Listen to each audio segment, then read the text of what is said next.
ఇక్కడ ఈ విషయాన్ని ఆ ఆస్పెక్ట్లో చర్చ చేయడం కాకుండా దీంట్లోకి రాజకీయాన్ని చొప్పించే ప్రయత్నం చేశారు. రాజకీయాన్ని ఎలా చొప్పించారు? ఇంతకు ముందు లడ్డూలో కల్తీ కలిసిపోయింది అన్నది వీళ్ళ ఆరోపణ. ఎవరు చెప్పారు అప్పుడు?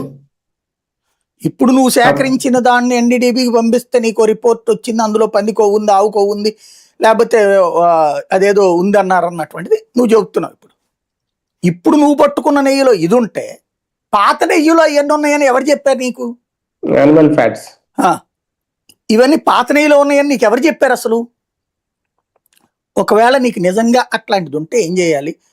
నువ్వు ముందు ఎంక్వైరీ చేసి చెక్ చేసి చెప్పాలి.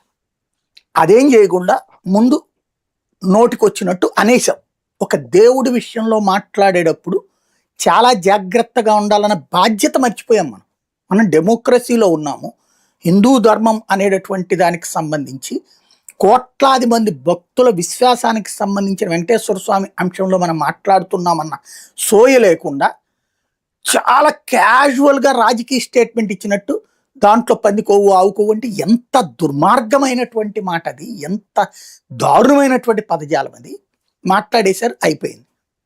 దాన్ని కవర్ చేసుకోవడానికి ఈ టెస్టులు ఇదే తర్వాతన ఓ సిట్ వేశారు, నడిచింది. ఇంతవరకు వీళ్ళకి అనుకున్నట్టుగా నడిచింది. ఇది వీళ్ళ ఫెయిల్యూర్ని కవర్ చేస్తా అవతల వైపుకి తీసుకెళ్లే ప్రయత్నం జరిగింది.